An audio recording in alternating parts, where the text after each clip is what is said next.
প্রিয় দর্শক, দুটি গল্প বলবো। দুটি গল্পই অর্থ লোপাটের এবং বেশ মজার, একই সঙ্গে থ্রিলারও বটে। একটি হচ্ছে সরকারের মোবাইল ব্যাংকিং সেবা প্রদানকারী প্রতিষ্ঠান নগদ থেকে গত কয়েক মাসে 150 কোটি টাকা লোপাট হয়ে যাওয়া প্রসঙ্গে, যার সাথে নাম উঠে আসছে অনেকের। তার মধ্যে একজন হচ্ছে বর্তমান জাতীয় নাগরিক কমিটির আহ্বায়ক, সাবেক ডাক, টেলিযোগাযোগ ও তথ্য প্রযুক্তি বিষয়ক উপদেষ্টা নাহিদ ইসলামের নাম। এর সঙ্গে সরকারের আরও গুরুত্বপূর্ণ অনেকের নাম উঠে আসছে।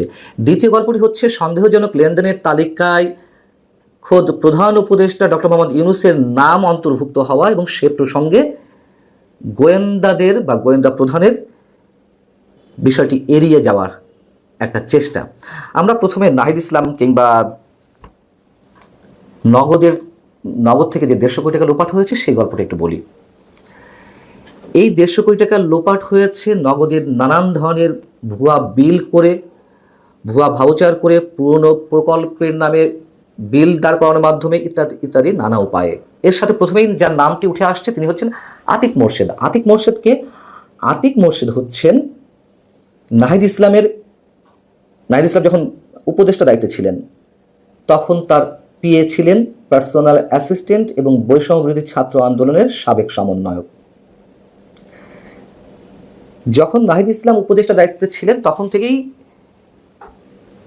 নগদ থেকে অর্থ লোপাটের এই কাহিনীগুলো আমাদের সামনে আসতে থাকে। প্রশ্ন উঠেছে, কেন নাহিদ ইসলাম তখনই আতিক মোর্শেদের বিরুদ্ধে কোনো প্রকার কোনো ব্যবস্থা নেননি বা কোনো প্রশ্ন উত্থাপন করেননি, আইনগত প্রক্রিয়া গ্রহণ করেননি? খোদ রাজনীতিবিদদের কারোর মুখ থেকে এখন ওপেন উচ্চারিত হচ্ছে এই প্রশ্নগুলো। 150 কোটি টাকা লোপাটের সঙ্গে আরও যার নাম জড়িয়ে রয়েছে তিনি হচ্ছেন প্রতিষ্ঠানের ডেপুটি সিইও মুইজ নাসরিন ত্বকী। খেয়াল করবেন কিভাবে এক এক করে নাম বেরিয়ে আসছে। মুইজ নাসরিন ত্বকীকে এই অর্থ লোপাটের সঙ্গে জড়িত অভিযোগে গত 18ই মে রাতে রাজধানীর বেইলি রোডের তার বাসা থেকে আটক করে ঢাকা মহানগর গোয়েন্দা পুলিশ। ডিবির সদস্যরা তাকে আটক করেন। এই সময় তার কাছ থেকে electronic device, computer, laptop, mobile ইত্যাদি অনেক কিছু জব্দ করা হয়। কিন্তু আশ্চর্যজনকভাবে পরদিন 19শে মে বিকালে তাকে ছেড়ে দেওয়া হয়, কোনো প্রকারের থানায় না নিয়ে অথবা আদালতে দাঁড় না করিয়ে। কার ফোনে তাকে ছেড়ে দেওয়া হয়, যেগুলো নানান সূত্র থেকে পাওয়া যাচ্ছে, গণমাধ্যমের নামগুলো উঠে আসছে, সেটি হচ্ছে প্রধান উপদেষ্টার এই মুহূর্তের ডাক, টেলিযোগাযোগ ও তথ্য প্রযুক্তি বিষয়ক বিশেষ সহকারী ফয়েজ আহমেদ তোয়েবের ফোনেই নাকি তাকে ছেড়ে দেওয়া হয়। সরাসরি তিনিই নাকি হস্তক্ষেপ করেছিলেন তাকে ছেড়ে দেওয়ার জন্য। এই ফয়েজ আহমেদ তোয়েব আবার শুক্রবার তার ফেসবুকে একটি পোস্ট দিয়েছেন। পোস্টে তিনি কি বলছেন, যোগসূত্র পাওয়া যায় কিনা দেখুন। যখন তার নামটি উচ্চারিত হচ্ছে, সন্দেহের চোখে তাকে দেখা হচ্ছে, তখন তিনি বলছেন, মুইজ নাসরিন ত্বকীকে জিজ্ঞাসাবাদের জন্য আটকের পরে অনুরোধ করা হয়েছে যেন মুইজকে ছেড়ে দেওয়ার আগে মুচলেকা নেওয়া হয়। তার বিরুদ্ধে কোনো মামলা নেই, সে নগদের সাবেক লোকদের কোনো হেল্প করবে না, এই মর্মে মুচলেকা দেয়। সিআইডি তাকে পর্যবেক্ষণে রেখেছে, নতুন কোনো অনিয়ম প্রমাণ হলে তাকে গ্রেপ্তার করার অনুরোধ করা হয়। ঠাকুর ঘরে কেড়ে আমি কলা খাই না। ফয়েজ আহমেদ তোয়েব কিন্তু স্বীকার করে নিয়েছেন যে তাকে ছেড়ে দিতে অনুরোধ করা হয়। কে ছেড়ে দিতে বলেছে সেটি উজ্জ্বল রয়েছে। এবং কি সুন্দরভাবে এখানে বলা হলো যে তিনি নগদের কোনো কর্মকর্তাকে হেল্প করবেন না, এই মুচলেখা দেওয়া হয়। এটা কোনো মুচলেখা? বোঝা যাচ্ছে কোথায় কি হচ্ছে। যে আতিক মোর্শেদের কথা বলছিলাম, নাহিদ ইসলামের সাবেক পিএ, বৈষম্য বিরোধী ছাত্র আন্দোলনের সাবেক সমন্বয়ক, সে নগদের কোনো কর্মকর্তা কর্মচারীও নন। কিন্তু তিনি নগদের 6 তলা নগদের যে ভবন, সেই ভবনের 6 তলাতে নিয়মিত অফিস করতেন।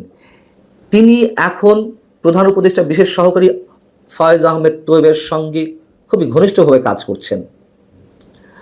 নগদের পরিচালনা বোর্ডের সদস্য যখন পালিয়ে যায় তখন থেকেই আতিক মোর্শেদ নগদের নিয়ন্ত্রণ নেয়, নগদে নিয়মিত অফিস করছে, কখনো কখনো বা সিইও প্রধান নির্বাহী কর্মকর্তার চেয়ারেও তিনি বসেছেন।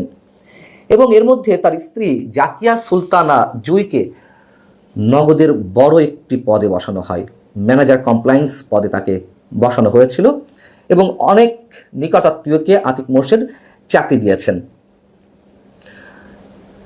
নগদের যে সাম্প্রতিক বাকবদল, আগের যে সিইও ছিলেন তানভীর এ মশিক গত আওয়ামী লীগ সরকারের সময়ও নগদ থেকে শত শত কোটি টাকা, হাজার হাজার কোটি টাকা লুটপাট হয়েছে। তার সঙ্গে সাবেক প্রধানমন্ত্রী শেখ হাসিনার DPS, deputy press secretary Ashraful Alam খোকনের নামও জড়িয়েছিল।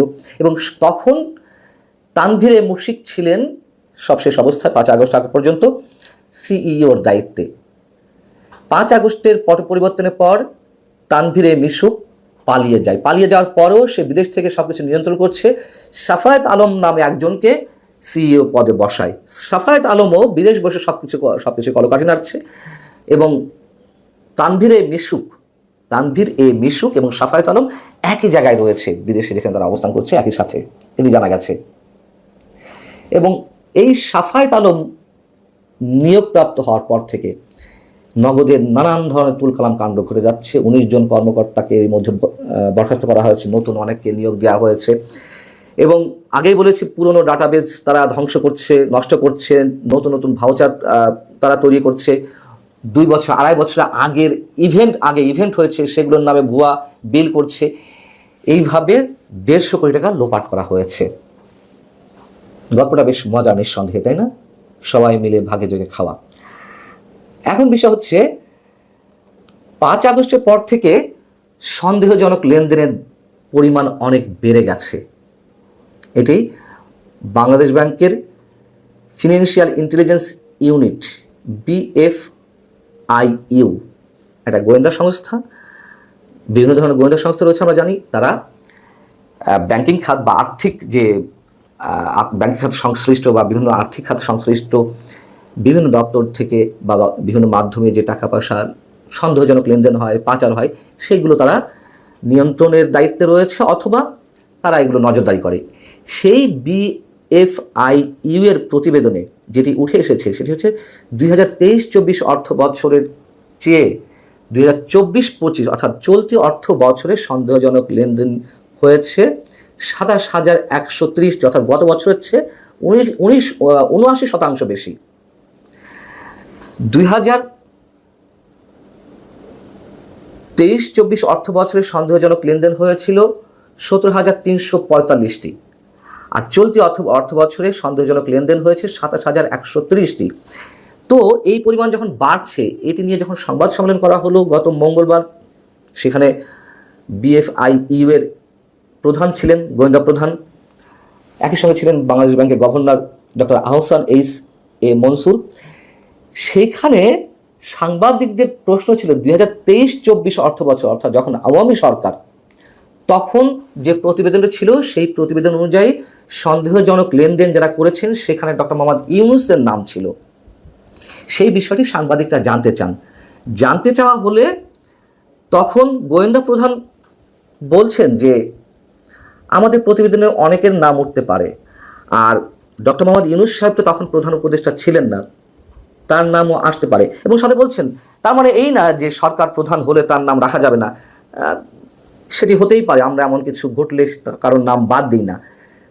তো প্রশ্ন করা হলো তাহলে সেই প্রতিবেদন অনুযায়ী ডক্টর মোহাম্মদ ইউনূস কোন অবস্থানে রয়েছেন, বা তার সম্পর্কে কি প্রতিবেদন ছিল, বা কত টাকা সন্দেহজনকভাবে লেনদেন হয়েছে। তার উত্তরে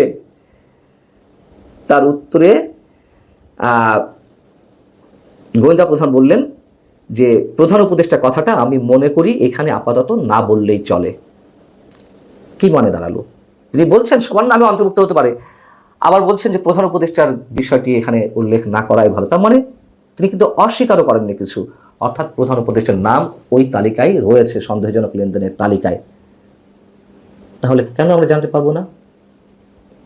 এবং টিআইবির নির্বাহী পরিচালক ইফতেখারুজ্জামান শুক্রবারও একটি অনুষ্ঠানে বলেছেন,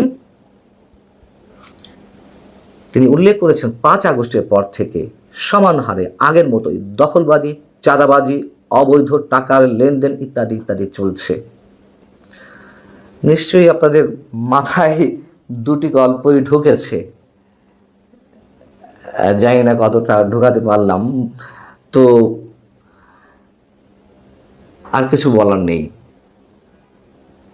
ভালো থাকুন সবাই। আল্লাহ হাফেজ।